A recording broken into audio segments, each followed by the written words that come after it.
இனிய சகாக்கள், இதனோட புது ப்ராஜெக்ட் சுசுகி மேக்ஸ் 100 ரீவேம்ப். இதில் எல்லாமே சாப்டர் வைஸ் அண்ட் கேட்டகரிஸ் பண்ணி வச்சுருக்கேன். அதுலேயுமே சப் கேட்டகரிஸ் பார்ட்ஸ் தனியாக இருக்குது. அப்புறம் இன்றைக்கி நம்ம பார்க்க போகிறது வந்து சாப்டர் 6 ரிமூவிங் பாடி பார்ட்ஸ். அதில் இன்றைக்கி டேங்க் அசம்பிளி, சைட் கவர், அப்புறம் சீட் அசம்பிளி, ரியர் ஃபெண்டர், இதெல்லாமே கலத்துறது எப்படின்னு பார்க்க போகிறோம். இப்போ ஆர்ஹெச் சைடு இருக்கும், இதை கலத்துறதுக்கு ஸ்க்ரூ ட்ரைவர் வேணும். இதை கலத்திட்டோன்னா இதில் 2 மவுண்டிங்ஸ் இருக்கும். இது ரெண்டுமே உடஞ்சிருக்கு. ஒன்று பரவாயில்லாமல் இருக்குது, இன்னொன்று வந்து உடஞ்சிருக்கு. இதில் நாட்ச் மாதிரி இருக்கும். இது வந்து ஃப்ரேமில் இருக்கிற அந்த புஷ்ஷில் மவுண்ட் ஆகும். இந்த இப்போ கலத்தின ஸ்க்ரூ பார்த்தீங்கன்னா உள்ளே இருக்கிற டேங்க்கோட ஒரு மவுண்டிங்கையும் சேர்த்து ஹோல்ட் பண்ணும். இது போக டேங்க்குக்கு வந்து மேலே 2 மவுண்டிங் இருக்குது. இதுக்கு உங்களுக்கு 10 mm ஸ்பேனர் வேணும். இதை வச்சு 2 போல்ட்டையுமே லூஸ் பண்ணிக்கோங்க. இதை லூஸ் பண்ணிங்கன்னா இது போக பேக்கில் வந்து இதில் ஒரு ஃப்ளோட்டில் ஆயில் லெவல் காட்டுறதுக்கு ஒரு வயரிங் இருக்கும். கீழே வந்து அவுட்லெட், பம்புக்கு போகிற ஆயில் போகிற அவுட்லெட் ஒன்று இருக்கும். அப்புறம் மேலே ஒரு டூல் பாக்ஸ் இருக்குது, தெரியுதா? அதோட மவுண்டிங் இந்த சைடில் தான் வரும். இது மூணும் நம்ம பார்க்கணும். அடுத்தது இந்த நான் சொன்ன வயரிங், இது ரெண்டுத்தையும் டிஸ்கனெக்ட் பண்ணிட்டோன்னா கீழே வந்து அவுட்லெட் போகக்கூடிய ஹோஸ் இருக்கும். இதில் சின்ன ஒரு கம்பி மாதிரி இருக்கும், கிளிப்பு. அதை லைட்டாக லூஸ் பண்ணிவிட்டு எடுத்திங்கன்னா ஈஸியாக வந்துடும். இது மேனுவலாகவும் ஆயில் லெவல் நம்ம பார்த்துக்கலாம், சைடு ஆயில் எவ்வளோ இருக்குன்னு. அப்புறம் அதுலேயுமே இண்டிகேட் பண்ணும் இன்ஸ்ட்ருமெண்ட் கிளஸ்டரில். இது வந்து பேட்ரி. இது வந்து இந்த பைக் செல்ஃப் ஸ்டார்ட்லாம் கிடையாது, 2.5 amps பேட்ரி. இதுக்கு வந்து ஒரு பெல்ட் வரும், அதுக்கு பதிலாக கம்பி வச்சு கட்டியிருக்காங்க இதுக்கு முன்னாடி வச்சிருந்த ஓனர். இந்த கனெக்ஷனை ரெண்டுத்தையும் டிஸ்கனெக்ட் பண்ணிவிட்டு இதை எடுத்துடலாம் இப்போதைக்கு. அப்புறம் அடுத்த சைட் கவர் பார்ப்போம். இதுவும் அதே மாதிரி தான். கீழே வந்து ஸ்க்ரூ மவுண்டிங், மேலே 2 நாட்ச் இருக்கும். அது வந்து ஃப்ரேம் கூட புஷ்ஷில் மவுண்ட் ஆகிருக்கும்.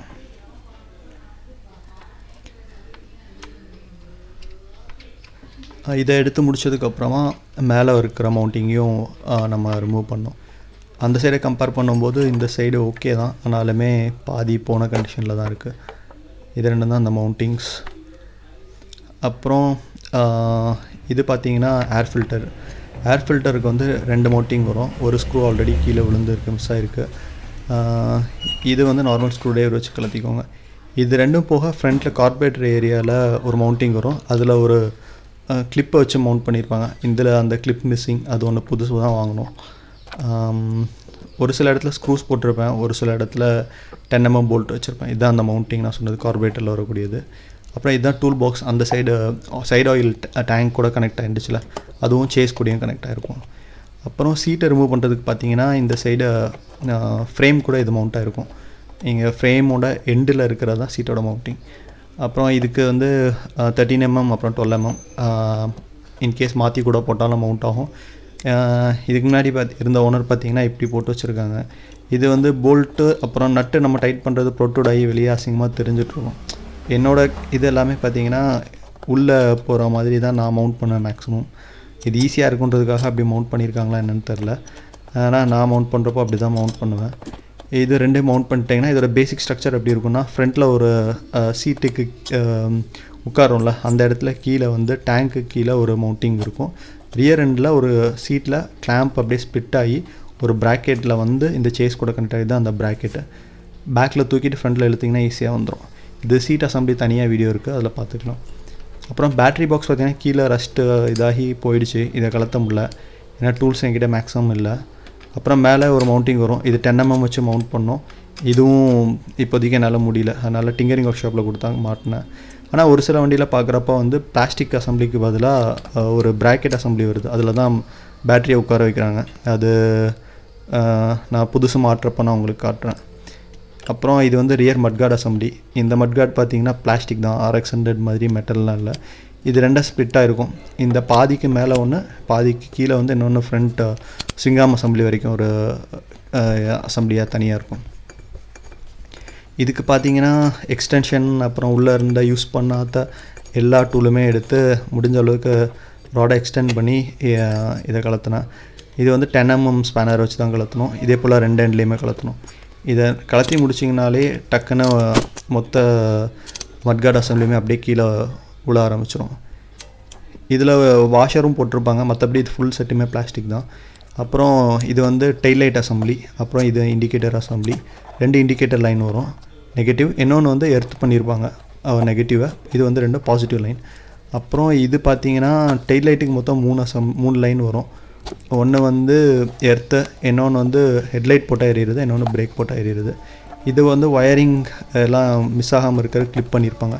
இந்த கிளிப் ஒன்றும் இல்லை, நீங்கள் திருப்பிட்டு உள்ளே ப்ரெஸ் பண்ணிங்கன்னா போதும், நீட்டாக அப்படியே வந்துடும்.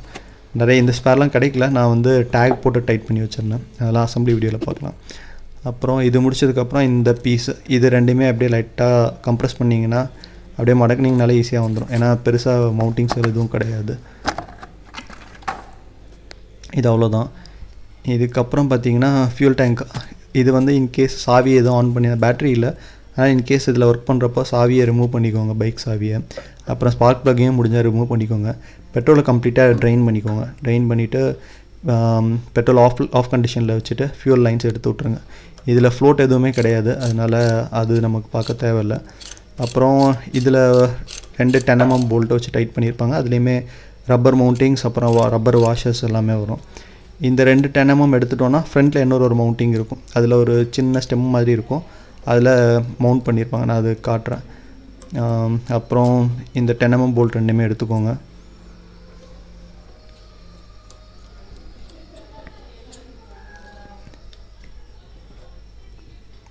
இது ரெண்டும் எடுத்துட்டோன்னா அடுத்தது இதை பேக் எண்டை அப்படியே லைட்டாக தூக்கிட்டு அப்படியே டேங்க் அவங்க பக்கம் ஸ்லைட் பண்ணிங்கன்னா நீட்டாக வந்துடும். அதில் ஒரு இயர் மாதிரி ஒரு இருக்கும், இதில் தான் மவுண்ட் ஆகும், சீட் ஆகி அப்படியே ரெஸ்ட்டில் இருக்கும். இது ஃபுல்லாக முடிச்சதுக்கப்புறம் கீழே பார்த்தீங்கன்னா இதுலேயுமே ரப்பர் டேம்ப்னர் கொடுத்துருப்பாங்க வைப்ரேஷன் ரெடியூஸ் பண்ணுறதுக்கு. அதுவும் முடிச்சிட்டோன்னா இப்போ டெய்லைட் அசம்பிளி, நம்ம rear end assembly, mudguard assembly மொத்தமாக எடுத்தோம். இது எல்லாமே ஒரு பீஸ். இதில் வந்து ஃபஸ்ட்டு டெய்ல் லைட்டை மட்டும் மாற்றலாம் அப்படின்னு தான் பார்த்தேன், அது தனியாகவும் கிடைக்கல. அப்புறம் உள்ள பல்பு எல்லாமே வந்து ரொம்ப மோசமாக இருந்துச்சு. சரி ஒவ்வொன்றா பார்ப்போம்னு சொல்லிட்டு அப்படியே டெய்ல் லைட்டை கலத்த ஆரம்பித்தேன். அப்புறம் பல்ப் எடுக்க பார்த்தேன், பல்ப் ஆல்ரெடி லூஸாக தான் இருந்துச்சு, அதை எடுக்க முடியல என்னால். அப்புறம் சரின்னு இதை அப்படியே வச்சுட்டு வேறு இதை பார்க்கலான்னு சொல்லிட்டு வேறு ப்ராக்கெட் அசம்பிளி, இண்டிகேட்டர் அப்படியே ஒன்றா எல்லாமே கலத்த ஆரம்பித்தேன். அப்புறம் நம்ம இந்த டெய்ல் லைட்டோட ரியர் எண்ட்லேருந்து மொத்தமாக லைட்டை கலத்தி எடுத்துடலான்னு சொல்லிட்டு கலத்தணும். இதுவுமே வந்து 10mm ஸ்பேனர் வச்சு தான் கலத்தணும்.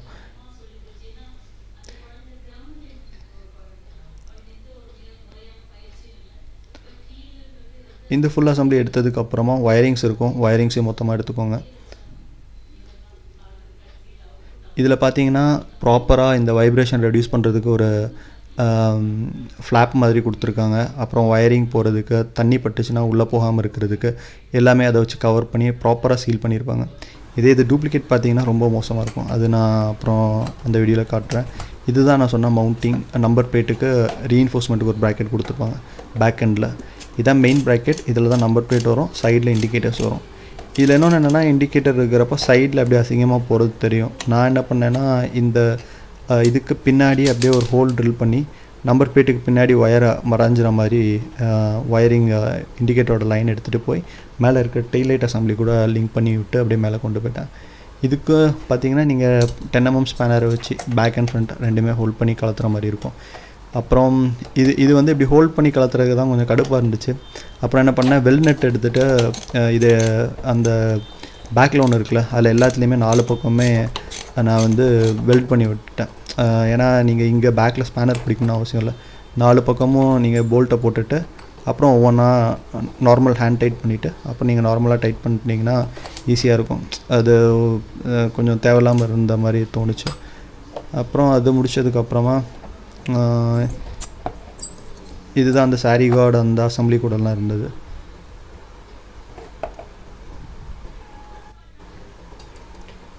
இந்த நட்டு போல்ட்டு இது தான் நான் சொன்னேன், அந்த வெல் நட்டு. இந்த ஏரியாவில் தான் நான் அந்த 10mm வெல் நட்டை வச்சு அப்படியே வெல்ட் அடிச்சிட்டேன். அப்போ நம்ம வந்து நெக்ஸ்ட் டைம் போடுறப்போ நார்மலாக உங்களுக்கு டைட் பண்ணிட்டாலே போதும், பின்னாடி ஸ்பேனர் வச்சு ஹோல்ட் பண்ணணும் அவசியம் இல்லை.